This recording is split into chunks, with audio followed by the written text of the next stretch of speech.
Welcome everyone. I hope you're doing great today. We got an interesting class today. We're going to be going over a very interesting breathing technique, the pausing of the breath. I like the way that it's depicted. It's not holding the breath, which we sometimes do, but just making pauses in between inhaling and exhaling. And it's an excellent breathing technique if you're looking for one to use. Very easy to do. We've got some nice gentle yoga plan. We're going to be working with the hips, with the hands and our fingers, as well as learning how to create some action, some movement in the core, the hips and the back. And then we've got the Meridian flow meditation today, which is a nice way to do a meditative action. So I think you're going to enjoy the class today. I'm looking forward to us going through it together. And so that's great. And so welcome. I'll start us off with the quote. This is from the Dalai Lama. It says, as you breathe in, cherish yourself. As you breathe out, cherish all beings. And I love that. That's so mindful, so very much in focusing on ourselves and on others. And the concept, the idea of breathing being something that we do to cherish ourselves. When we're stressed and we're in that survival mode, the breath tends to become very rapid and very shallow. It's just, literally just right up here in this uppermost section of the lung field. And it's not enhancing and expanding downward. So if we're stressed all the time and we're shallow breathing all the time, we're really not experiencing our humanity as a full, deep breathing, filling lung space.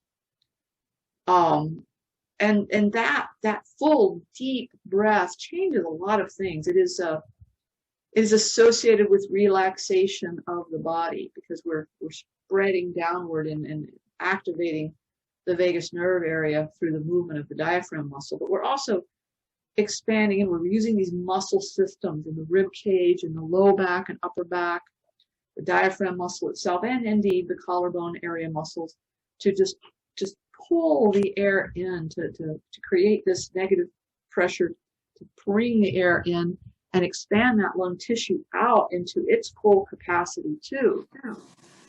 And Julie, is that why the advice to take a deep breath when you are experiencing XYZ is so helpful? Indeed, that's true. That to fully expand. Now, it's I remember distinctly one person saying to me when she was in a crisis of something that was dealing with a family member. She said, I did that deep breathing, like you said, to try and calm myself down. And I didn't feel any calmer. And I was like, okay, in that moment of crisis, we might not. But as a habit, as a way of conducting business, as a pausing, we take a deep breath, and it's like resetting ourselves. There's immediate changes. One of the most immediate changes is what happens to the acid and base system within the body, which are regulated. It's a very narrow regulation in order for us to be healthy and all the systems to be there. But people do a lot of things saying, oh, let's eat this alkaline diet so that we've got less acidic. And I'm not debating that diet or anything like that. I'm just saying if you want to change the acidity of your system the most quickly, it's to take a deep breath, to breathe in, to change the amount of oxygen versus carbon dioxide in the body, is to change that acid and that alkaline balance within the body.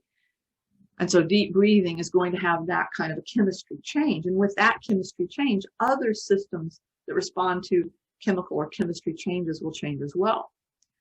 And so we're really not experiencing ourselves as fully as we could be until we're starting to breathe as deeply as we can. Now, in today's act of this pausing breath, you might think that the pausing breath might not develop a full breath, but the very idea of it is that we're going to be inhaling as fully as we can, but we're going to be putting these little pauses into it. And then we're going to be eventually exhaling and pausing when we exhale, and then we'll inhale and exhale with pauses in between. I never want you to feel like I'm asking you to go into something that would make you feel strained. I want it to be that we're doing something that will perhaps challenge the full capacity of what an inhale is, or maybe the full capacity of what an exhale is. It's definitely going to slow down the breath, and that's going to be very meaningful too. So with the idea of this, we're going to be breathing as fully and as deeply as we can, but with pauses in between. Now, before we do this breathing practice, I want us to get settled a little bit, to bring ourselves as we were into the room with ourselves right here, right now.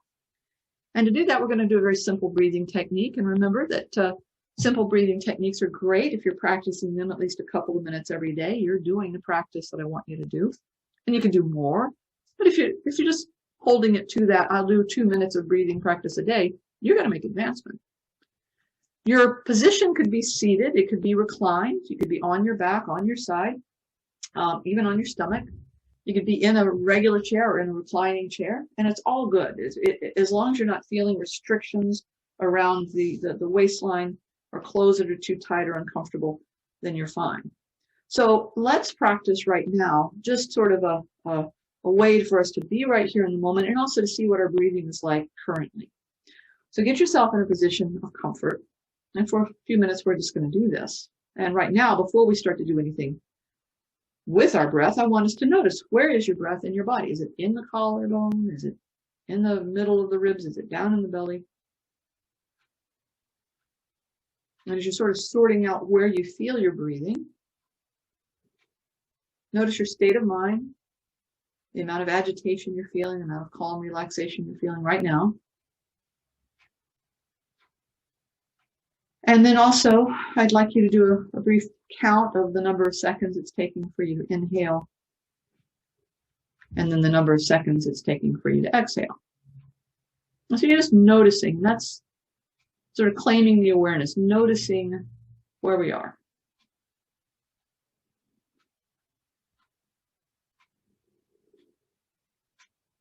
Now, as you notice that, right now, in the same breathing technique, I want you to breathe and feel the breath coming in as sort of as low as possible, down into the belly and side from the lower rib cage and lower back region. And as that tends to fill, just fill up, as you're sort of just filling up from the bottom upward, sides of the chest, upper back, and then eventually the collarbones. And then exhaling that very, very, very slowly. And once you've done that a couple of times, I do want you to count the number of seconds it's taking for you to do that from the bottom upward, filling breath. And then from upward and outward, slowly reducing how many seconds is it taking.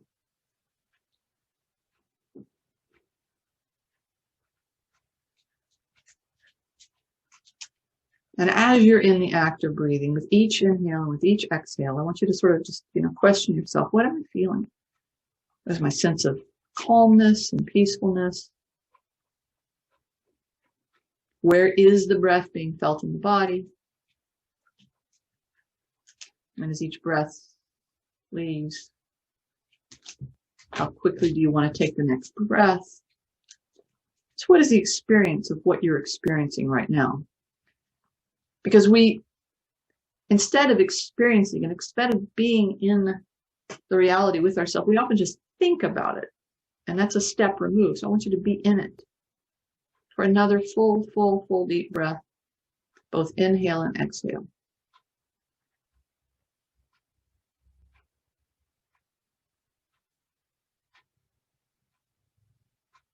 And so this is our warm-up breathing. This is us getting ready, fixing to get ready to do the actual breathing technique. Because we want to enter the space, let ourselves be in this space. Now, you felt something in the beginning as far as your state of mind or your state of physical sensation. And now you're feeling something, and it could be exactly the same, but likely it's different. And the duration of your inhaling and exhaling in the very beginning was one thing, and the duration of your inhale and exhale now could be the same, but they're probably somewhat different. You're always welcome to share things anytime you want. But I want you to make note of the way you are right now, because we're going to begin the viloma, the pausing breath. And there's 3 different stages or ways of doing it. And the first way we're going to be doing it is we're going to be making the pauses for about 2 or 3 seconds when we're inhaling. But it's not to inhale and then pause. It's inhale 2 or 3 seconds, pause for 2 or 3 seconds, and then continue to inhale until you feel you can bring no more breath in. And then when you're ready to, it's based on when you're ready to, you're just going to exhale all that breath out. So the idea is that the inhaled breath is going to be divided into these sections, however many you want, of a couple of seconds of breathing in, a couple of seconds of pausing, and a couple of seconds of breathing in until you're full. And then the exhale is just normal. Now, do not grip your throat in any way. Stay relaxed. You're just simply not inhaling anymore when you're pausing. Okay? So it's very simple. So let's for a couple of minutes now. Get comfy, get ready for it. And after your next exhaled breath, I want you to inhale. 1, 2, 3. Pause. 1, 2, 3. Inhale again. 1, 2, 3. Pause again. And you'll just keep it up. And as soon as you feel that you're filled as much as you want to be, you're going to exhale completely. You're not going to pause during the exhale. You're just going to exhale completely. And in the next inhale, you're going to do it in that pausing way. So let's do this for the next couple of minutes.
Now try that through one more cycle of pausing inhale.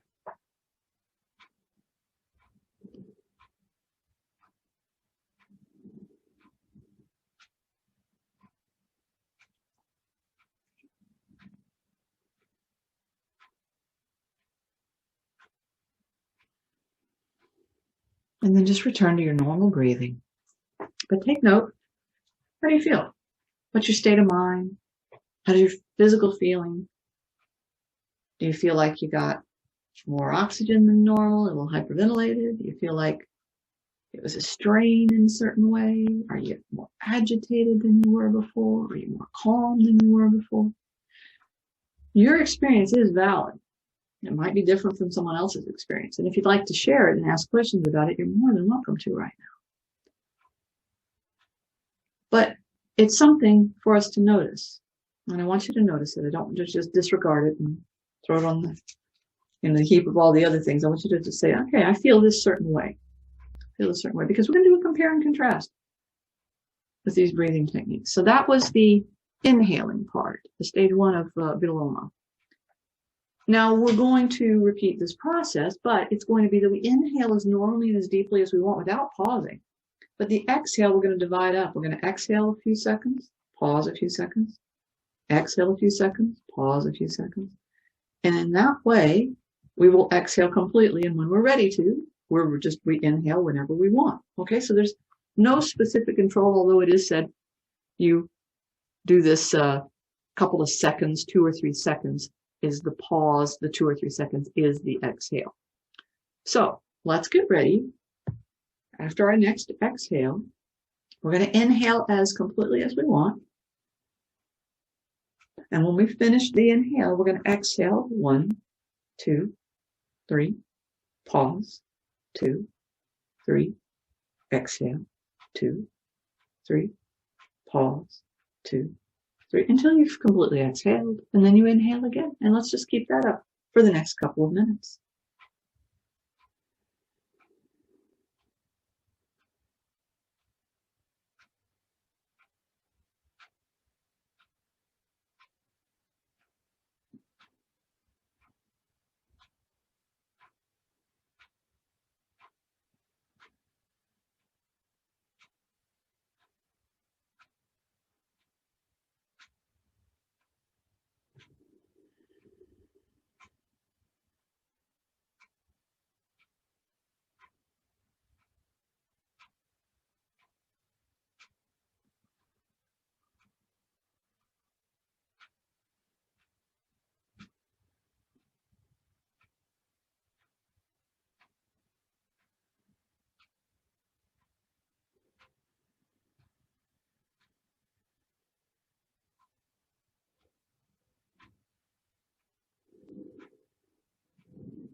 Now do that for one more cycle of breathing. Your normal duration inhale and your pausing exhale.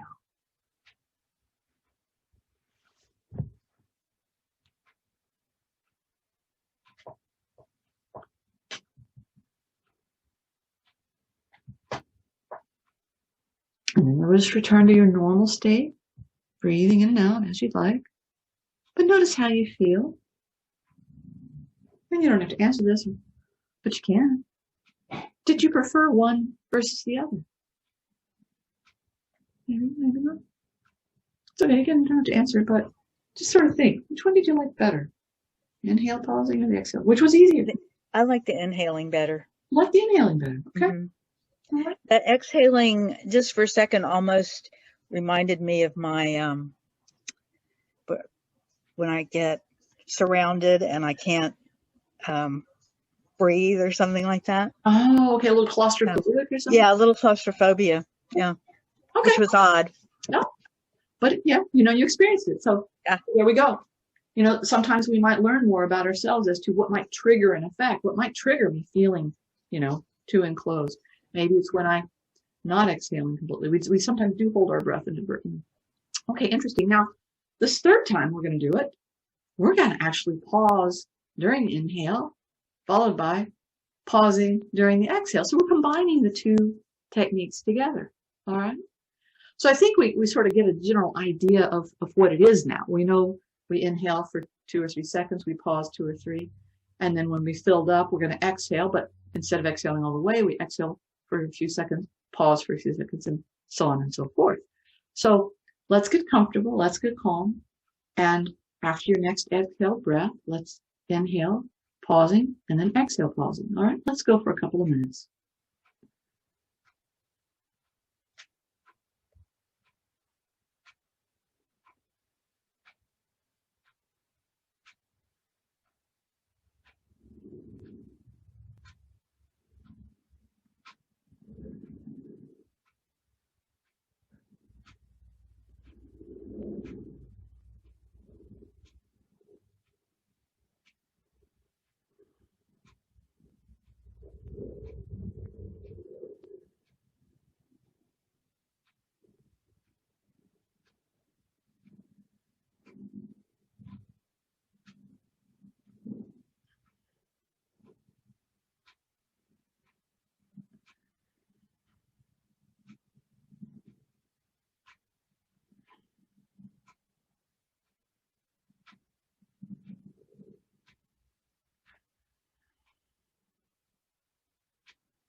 Now do that for another full inhale and exhale cycle.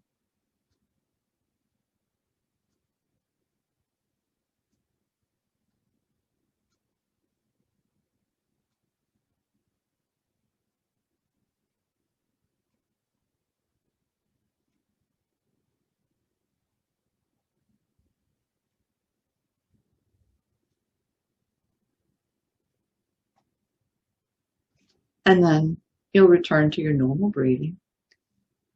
But notice how you feel, whether you like this one, whether you liked another one better, what's your state of mind, what's your level of relaxation. If you want to share any of that with us, this would be great. If you prefer not to, it's okay. Did you find it easy to do, or was it more difficult to do both the pausing on the inhale and the pausing on the exhale? So just regard yourself mostly. And then if you want to discuss it or have questions about it, this is a great time for it. Renee. So one of the things I think is interesting was the idea of pressure and not having the pressure in the throat. And then so in doing this, I did also just looking at pressure of what I call the bearing down of something inside my body. So I was doing it, how can I make this so there was a lot of space around the intake and the exhaling? And when I was fullest is when I felt more of a pressure. But then the last time trying to do it, can I keep it airy on the inside? I don't know what airy would be, but technically, but that whole idea of creating the effortless space. So that was kind of like, so anyway, that was one of my things that I was doing. It was fun. That's nice. Yeah, we do tend to, there's a thing to do when we chop it into spaces.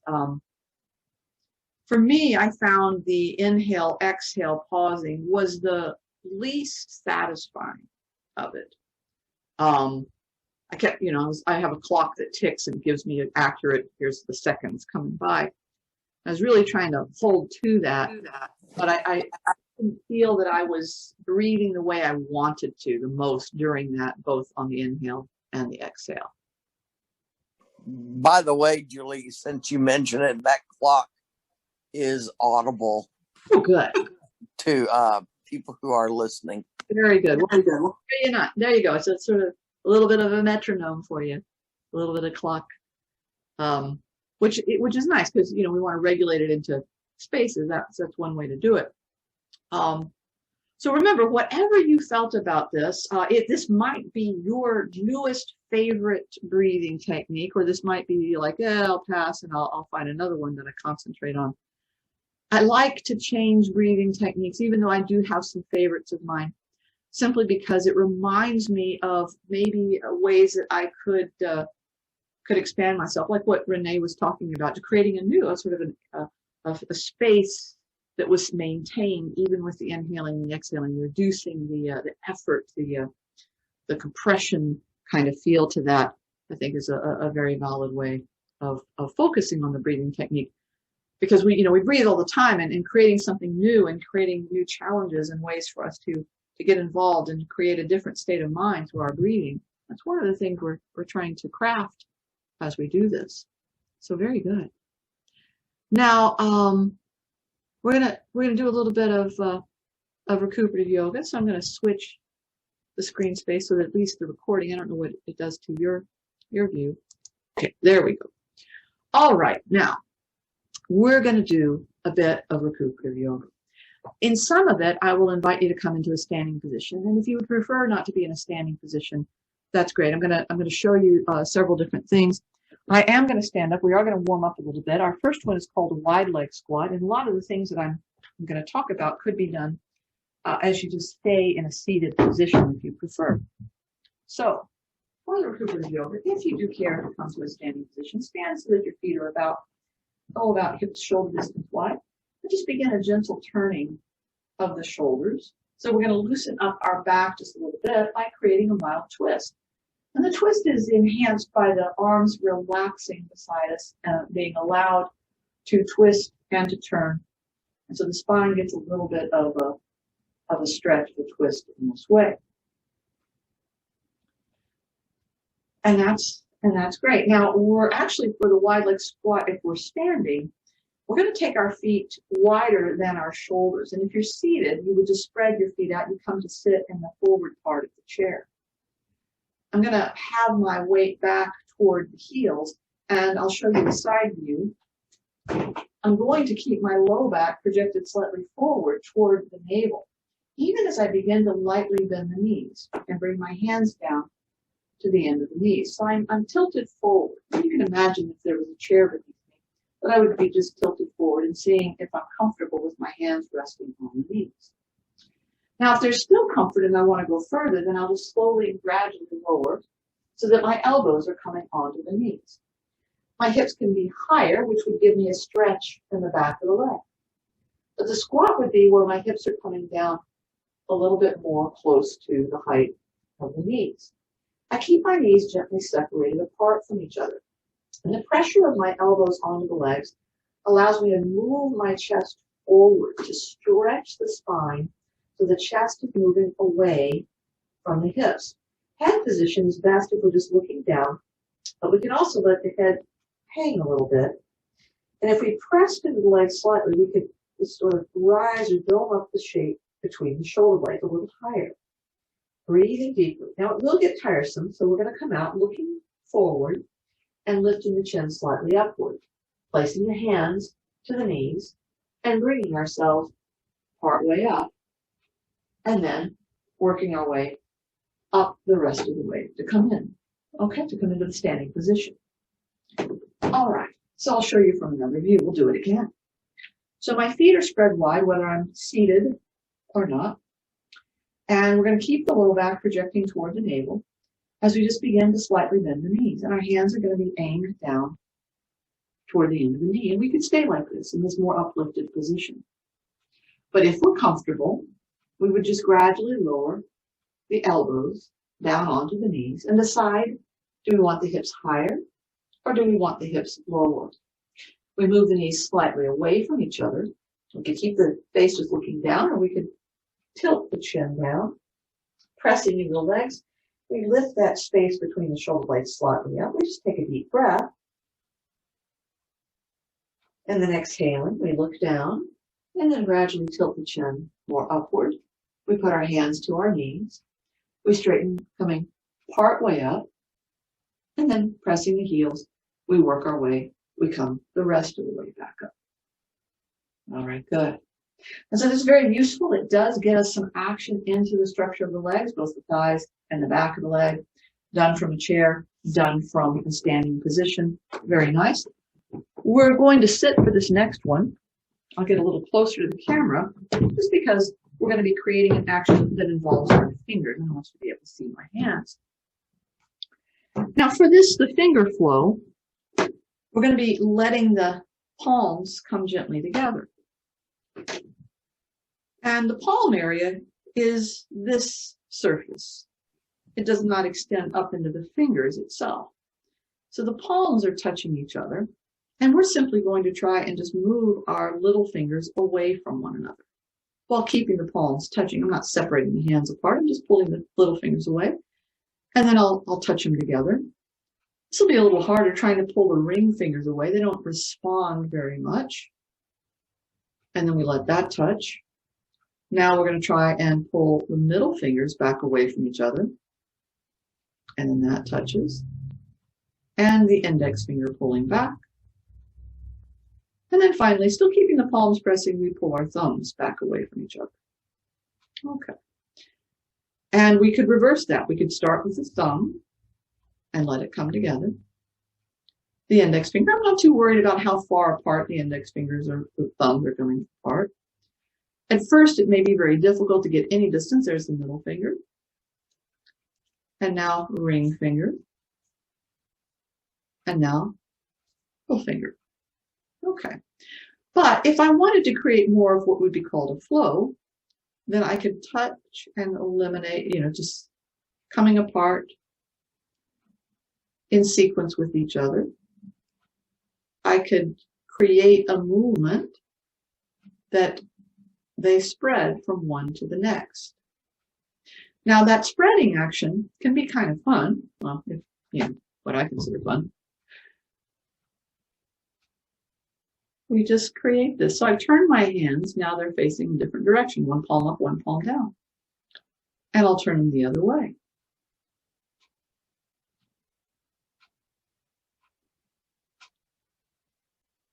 Eventually, we get a little better at this, and the flow is a little easier to do. But it's a connection of mind to body. Just take the wrists and roll them a little bit. Now, it doesn't take a lot for us to start to feel that we've got some action happening right here in the forearm region. Okay? Another thing is to have the palms pressing and pull all the fingers apart at once. Make them as far away from each other as comfortable. Relax. And then one palm up, one palm down. Pull all the fingers apart at once. And relax. Turn the other way. Pull. And relax. Now, if I wanted to make this harder to do, I'd bring the hands closer to the body, spreading the elbows out more at the side. And then work to try and pull my fingers apart. That's harder. I could turn, keeping the elbows really close to the body. That's a little harder. And turn. And then we're just going to relax and roll the wrists. So these actions, done with frequency, not necessarily a whole bunch at once, can help to develop the structure of the hand in such a way that it pulls away from the palm surface, because a lot of our life is spent gripping toward the palm. Eventually the hand retains this shape. Eventually the joints create this shape, and then we can no longer open our hands outward. So this kind of work works the muscle structures to create a greater balancing effect in the joint structures, and thus reduces the uneven wear that is the hallmark of osteoarthritis. Great. Okay. Now the next thing we're going to do involves activity. It's called knee to chest. Now I'm going to show it from a seated position, but I'm also going to show it to you from a standing position. So I'm just moving the chair. You can see that. Okay. So in this, like many things, I want to sit on the forward part of the chair. The rest of the chair, the back of the chair, I'm not using the full part of the chair. This is going to give you a little bit more range of motion. So I'm sitting with good posture and uplift of the chest. And since I have a chair here and I've got the back part of the chair to use, I can put my hands back here to help me brace. And I could be seated on the floor if I wanted to do it this way. And I'll simply elongate the spine and bring the knee toward the chest without my body collapsing. And then I'm going to lower that. And I'll do the other side. I'll lift and I'll lower. Now, everyone's a little different about how high up the leg comes. And you may be struggling just to get the foot away from the floor right now or get the knee lifting any higher. So what I don't want to do is to lift and collapse my body. I want to elongate and lift. Hold it for a moment if you feel up to it, and then relax it down and elongate and lift. Okay. Now that's a seated version of this, and it's using a very deep core muscle, the hip flexor, iliopsoas. And we're going to do the other action. I'm going to do it from a standing position. Now, I often advise you to have something, a wall or a chair, something to touch hold of, because in order to do the standing version of it, we will be bringing our weight to one foot, and that can make us feel a little out of balance. So you get to your wall, or just, as I said, use a chair. Now, to get myself onto one leg, I don't want to let my body position on the leg that's holding me in an awkward way. I want to instead prepare for it. I stand with the feet about hip distance. I shift my weight to one side, and that side that I'm standing on, I begin to uplift, stretching upward, and lifting this other side of me a little higher. So I end up with my nose practically over the ankle area. And then I'm going to take this one leg, and I'm going to lift it up without changing my back. Now I'll show you from a side view what that looks like. So I'm shifting my weight over, pulling the hip beneath me, which causes this other side of my body to come a little higher. And then maintaining this nice curve with my back, I lift this leg comfortably high, and I let it come down. Right, and then we would do the other side. So we'd shift our weight over to the side, pulling the hip beneath us, nose over that ankle, and then we take this leg up. But again, I don't want to collapse my spine while doing it. You'll find that you don't have to do very many of these, one side versus the other. And it's a pretty significant action because the leg happens to be a heavy thing in the body. And so this work, a very nice work for the core. There's all sorts of different types of leg lifts, but this knee toward the chest action is a very good one for us because it's going to be working the hip flexor action. And so that one I particularly like for its activity. And it's a good thing to have this kind of an action because I'm going to be showing the next thing that we do, which is an action of meditation called a Meridian flow. Now, it can be done from a seated position, so you're absolutely welcome to do this in a seated position. It can be done from a standing position as well. I'm going to show it seated and then I'll show it to you standing both ways. So we can back in place. Okay.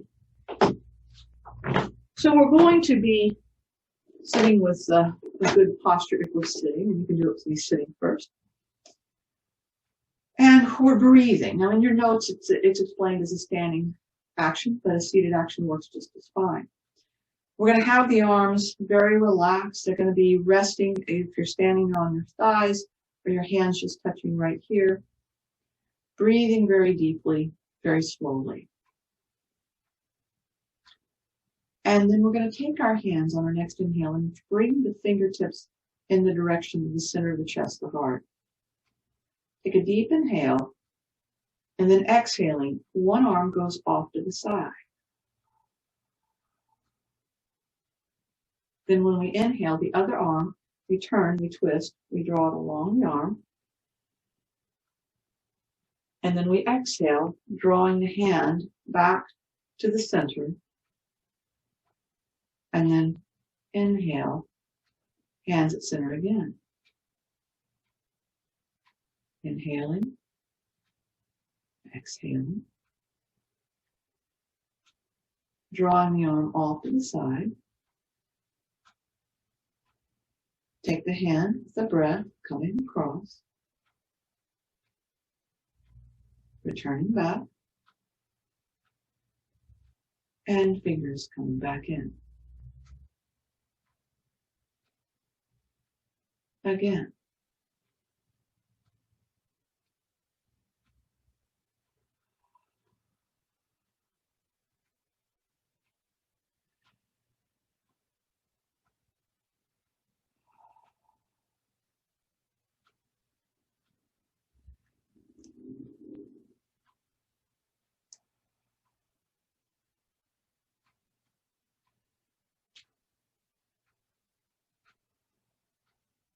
Now relax the arms. That's the first phase of the action. The arms just swing.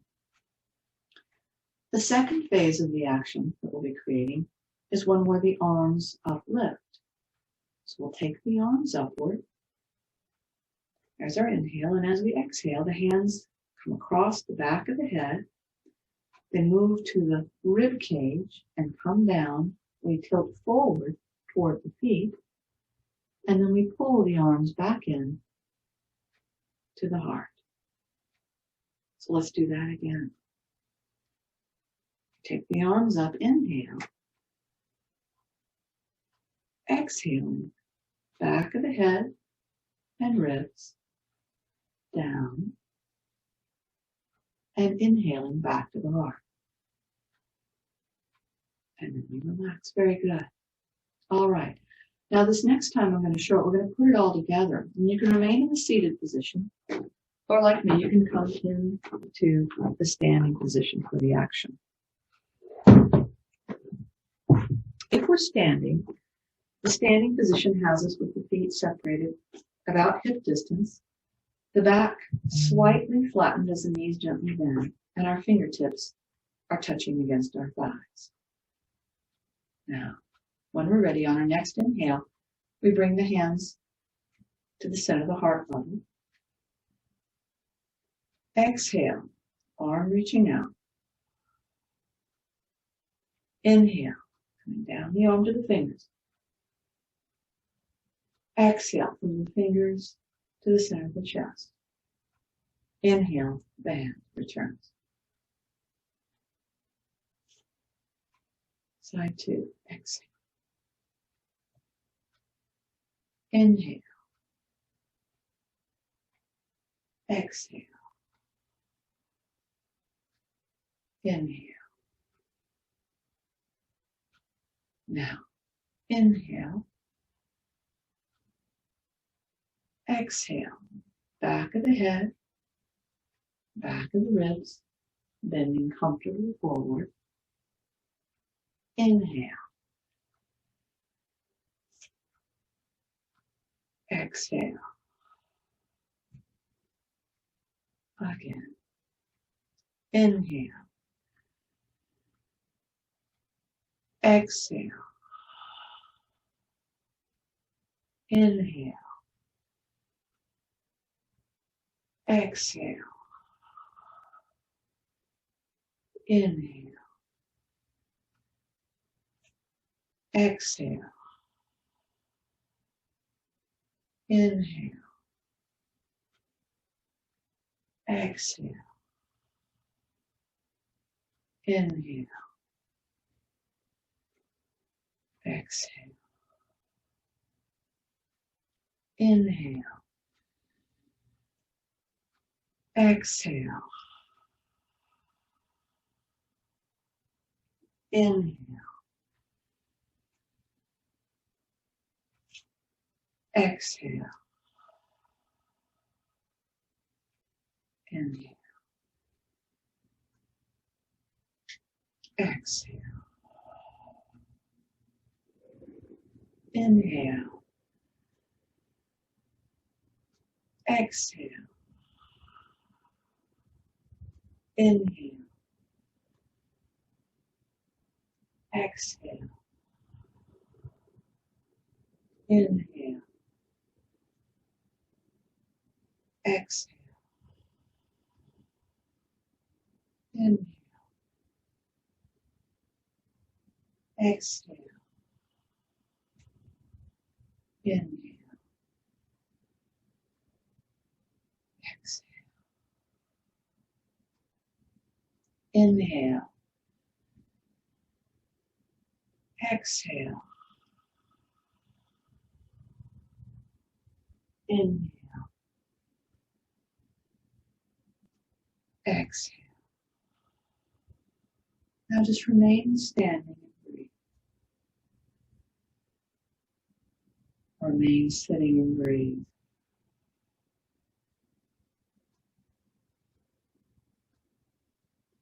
Good.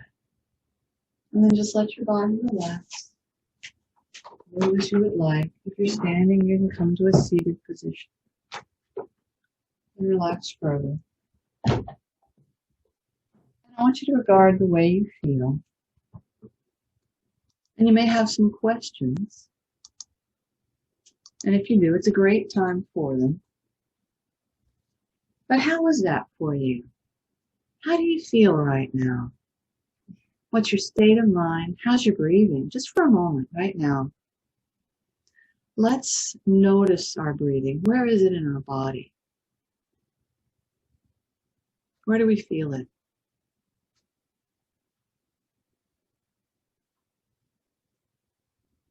Are you more relaxed than you were at the beginning of the class, or are you more awake and aware? Count the number of seconds it's taking to exhale and to inhale.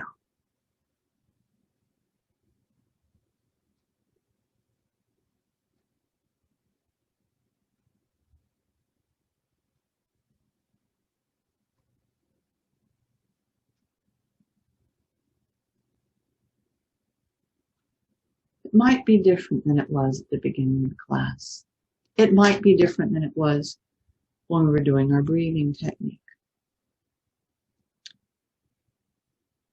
by creating these actions, these changes, we create an opportunity for us to enter a state of mind that can bring us into deep relaxation.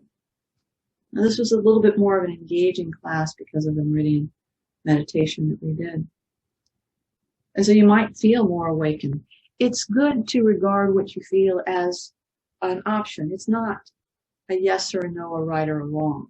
It's how did this affect you? Was this something that you found to be pleasant? Was this something that you could use to create?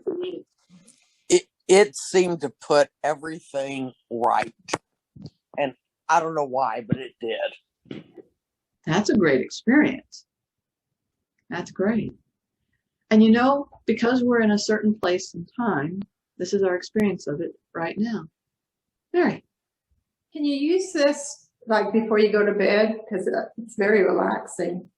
If you found it to be very relaxing, then absolutely this fits into those things that we could do right before going to bed. I know that the advice is that we should not do anything that we find to be physically strenuous right before bed. But even if it's just a physical action and it leads you to a state of relaxation, then it definitely fits into that category of something that I could use to bring me to a better state and make my sleep perhaps more prolonged, more peaceful, better for my body. So, but as I said, it really does depend on how did we react to it. Because on one day, you might react differently than on another day. And that's just, the way the day ran. So that's another reason for us to have a whole list of things that we do as breathing techniques, as physical exercise, and as meditation techniques. Well, I don't think we have ever had an active meditation like that, ever. Okay. They've always been, okay, close your eyes, okay. The only one that I think is most similar to this is when we're doing the 8 pieces of brocade. That movement action would be similar to this. And it comes from the same family of things, being that it is we call it an energy meditation or a meridian meditation, and thus it fits into the Qigong lifestyle of things. Yes, indeed. Excellent work, everyone. If you have more questions, great time for them. More comments, I'd love to hear them. So, yes. Loving it because it felt like it's part of the 8 pieces of brocade that we did. When we did the one with the arms out, so there's a twist. Yes. Okay. The instructions for that is that from here, the arm moves outward, and that you're to trace the hand, which necessitates a twist. Okay. And then to pull back. Now, the twist in the seated position is absolutely 100% of the upper versus lower body. The twist in the standing position, if I can demonstrate, allows a little bit more of an option. So if I'm like this and I take my arm outward, the twist can happen. You can see perhaps that my legs are moving too. So the standing twist is not as forced of an upper body. The seated twist by necessity allows us. What if you couldn't reach the fingertips? No harm done. In other words, if you were twisting and you couldn't get all the way into the twist, you just twist the amount that's comfortable. But you are correct. There is a twist to that. There's a reach that is whatever it is. If the hands can't quite get to the back of the chest, if you can't bend very far, you can just sweep the knees instead of coming down. You're correct in that piece definitely correlates with the 8 pieces of brocade. The sweeping downward is directly akin to what is done in 8 pieces of brocade. So yes, very similar. And like I said, coming from the same body of work that brought us 8 pieces of brocade. Very good. Awesome. Remember, if you didn't have a chance to ask a question or if something comes to mind later while you just contact me, let me know. If you'd like these classes to go in a slightly different direction, if there's something that you want to explore, if you have some insights or want to share ideas with me, I welcome them through email, text, phone, always your comments are very valid, and I have directed classes differently based on people's responses to the classes. So I always invite you to that, let you know that you can be a part of the experience as you like. Thank you so much for being here today. I do look forward to seeing you again next time.